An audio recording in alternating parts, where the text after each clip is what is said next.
Today is June 15th, 2023, and today I'm on the Upper East Side. My name is Tracy. I'm an interior designer and home stager in New York City, one of the greatest cities in the world, and I find myself in a lot of interesting places, so I thought I'd bring you with me. So welcome to my commute. Today I had a delivery for a client on the Upper East Side. I usually like to coordinate all my deliveries together, but today they would only, I tried to really make it work so that I could get one of their final installations done before they are away for the summer. So I accepted a delivery today. They were an hour early, which is really bad for an interior designer who's not on site. So I'm rushing up here, very stressed out. They said it was fine, they were gonna leave it there. A lot of back and forth. When I got there, I found out the table was damaged. So because the delivery driver had already left, they agreed to let me keep it until I can get a new one. So that is the best outcome for that situation, actually. But this is the second time this table was delivered damaged. So the client, they're very understanding, but it's not ideal. Hopefully by mid-July, we'll get this all wrapped up and I'll have be able to have photos taken. So my next stop is we're gonna go try and find some marble for another client of mine and pick up some tile samples for a kitchen backsplash. So I'm going to show you a little bit about the Upper East Side while I'm here, and then we will head down to Gramercy. So I'm currently on the corner of 86th and Lexington, and I will go ahead and switch this around now. So we're on the Upper East Side, and I have just a little bit of time to walk around. The Upper East Side is known for private schools. I find myself here in front of the Dalton School, which is a pretty well-known private school. The Upper East Side originally, when the Dutch came at any rate, was farmland. And then in the 1850s, when a lot of the immigration started happening, big flood of people were coming in, especially from Ireland.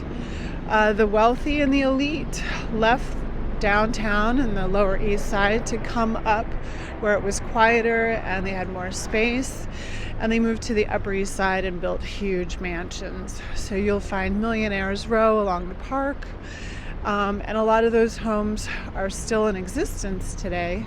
These are Astor, Vanderbilt, Rockefeller, Carnegie, Frick, and some of these homes have become museums.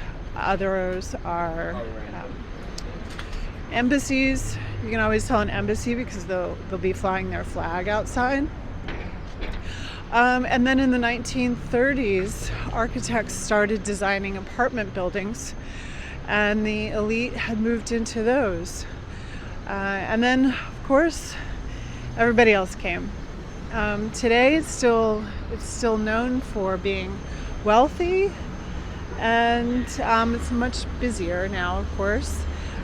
One of the things that kept people away from this area was lack of transportation. The 2nd Avenue subway only came to this neighborhood in 2017.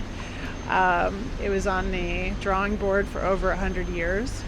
But until then, it was quite a far walk to the subway. So I always called this a door-to-door neighborhood. And you needed to be able to afford a cab all the way home in your door-to-door shoes that you put on when you get in the car and you have when you arrive, not for walking. But since the 2nd Avenue subway opened, there's been a lot more construction. It feels much busier, and I see a lot more glass sky rises. So this building right here, very typical of the Upper East Side with the white brick. And if you're a Mad Men fan like I am, this very much would have been a building like that of Don Draper and Megan. Picture them on one of those terraces up there. But this neighborhood now has a little bit of everybody. And we are on Lexington Avenue, which is the commercial, I'd say the real commercial street of the neighborhood, unlike Park Avenue, which is still all residential. Madison Avenue has your high-end shopping, and Lexington is going to have your delis and grocery stores, drugstores. And there's a beautiful Lutheran church in front of me.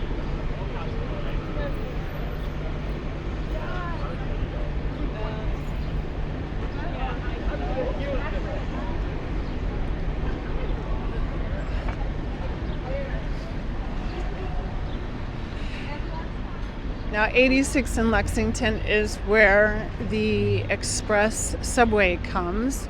For a long time that was the way to get here before 2nd Avenue opened the Q line a couple blocks down. So this really is kind of a big hub of people going from one place to another.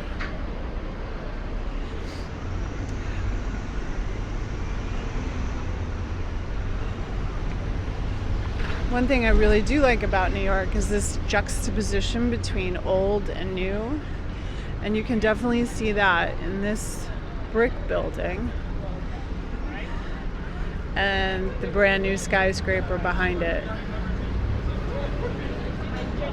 New York has no problem knocking down buildings, so when you get to keep something like that, I think it's really special.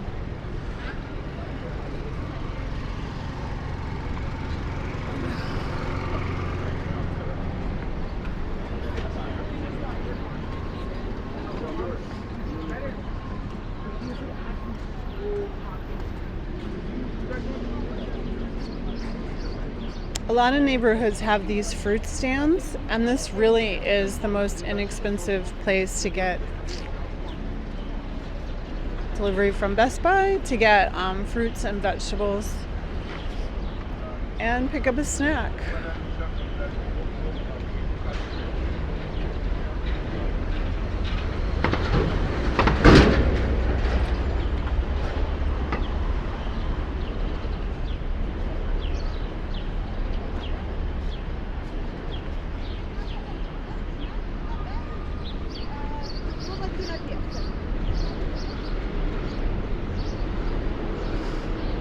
Often at these crossroads where there's big intersections, you will find food trucks.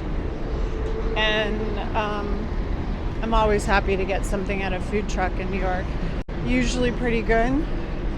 My favorite is a lamb gyro from a halal cart.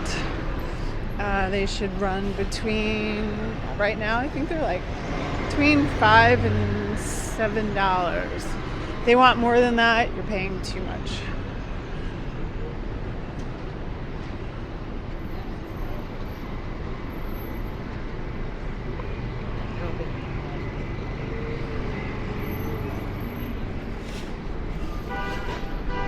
So this is the corner. You can see how busy it is.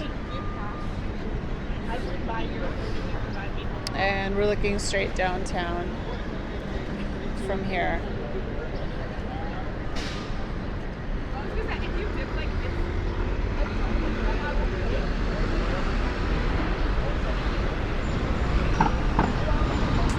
All right, I'm hopping on the subway and I will meet up with you in Gramercy.